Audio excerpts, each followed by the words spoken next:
Mademoiselle Dumont. Mademoiselle Dumont sourit avec nostalgie, tandis que tu prends la parole en versant l'eau dans la théière qui déjà recèle les feuilles de thé. Alors, dites-nous, comment allez-vous? Bien, mon Frédéric, bien.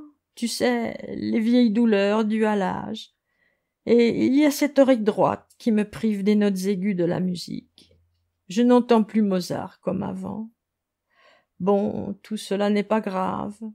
De l'arthrose dans les mains surtout. Elles sont déformées et vilaines, tu vois. Tu prends de nouveau les mains de ton professeur dans les tiennes. Pour moi, ce seront toujours les plus belles. Elles ont accompagné mon sommeil d'enfant tous les soirs quand maman m'avait couché.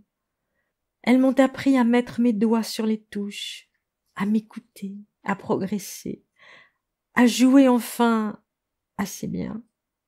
Elles m'ont tout appris, vos belles mains. Je me souviens si bien de tes premières leçons. Tu étais si petit et si doué, docile. Tu aimais tant faire sonner mon crapaud. Tu apprenais vite. Tu as su lire la musique avant de savoir lire les mots. Et puis plus tard, beaucoup plus tard, tu venais me montrer les morceaux difficiles que tu travaillais avec d'autres. Oh oui, le vieux concertiste de vos amis chez qui vous m'aviez envoyé pour suivre mes cours, car vous l'estimiez plus compétent que vous. Excentrique, mais si gentil lui aussi. Mademoiselle Dumont, qui t'écoutait parler avec tant de plaisir, baisse les yeux et éteint son sourire. Il nous a quittés il y a 3 semaines. Je vais vous faire un aveu à tous les deux. Je l'aimais, sans espoir. Lui, le concertiste si brillant, et moi, vilaine de corps, à demi bossue. Oh, il le savait bien, je suppose. C'est loin tout ça. Il allait sur 100 ans. Il n'a pas fêté cet anniversaire. Je suis arrivée à un âge où je vois mes amis s'en aller, les uns après les autres. Vous n'avez plus d'élèves, mademoiselle Dumont? Pour donner des cours? Oh non. Certains comme toi viennent me voir de temps à autre, prennent des nouvelles, me donnent des leurs. Mais il y a des jours où je ne me sens plus suffisamment bien pour donner un cours digne de ce nom, comme j'ai tant aimé le faire, avec passion.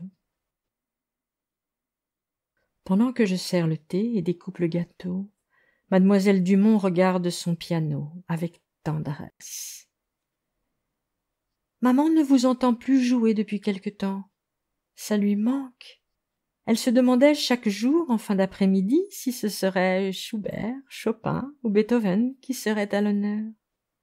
Oh non, vois-tu, j'ai refermé mon vieux crapaud, comme tu aimais à dire.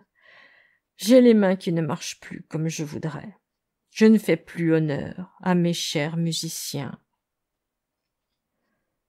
Vous souvenez-vous de ce nocturne de Chopin que vous jouiez si bien? Je voulais l'interpréter exactement comme vous.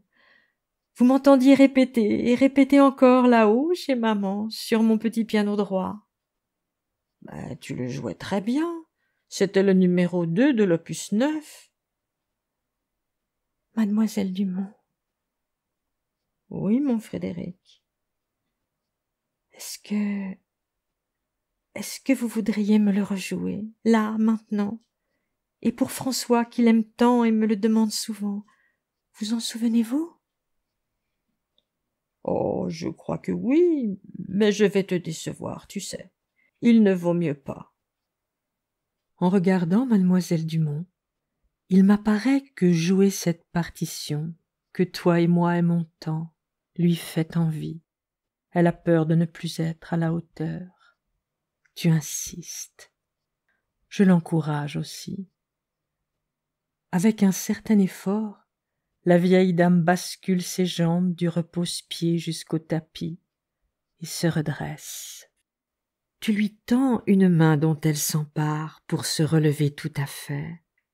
Tu la conduis sur quelques pas jusqu'au piano et l'aides à s'asseoir sur la banquette où, autrefois, il y a une trentaine d'années, tu t'étais pour la première fois juché à ses côtés et où, je l'imagine facilement, elle avait placé comme il convient les toutes petites mains sur les touches blanches du clavier. Dans l'armoire à partition, tu sais où est rangé le recueil des nocturnes de Chopin, dans l'ancienne édition Schudens. Tu l'ouvres à la page du nocturne numéro 2 et le places sur le pupitre du piano. Mademoiselle Dumont pose ses mains aux veines saillantes et bleutées sur le clavier pour élever les premières notes qui déjà nous enchantent. Tu es debout, prêt à tourner la page de la partition, ce qui n'est pas nécessaire. Elle joue, les yeux à demi fermés sur les souvenirs des notes à son esprit et au bout de ses mains. Elle joue comme autrefois, sans en arrêt ni une hésitation, déroulant les sons qui nous émerveillent, de ses doigts noueux, redevenus souples et agiles, redonnant pour nous toute la grâce de cette musique, cet instant de grâce.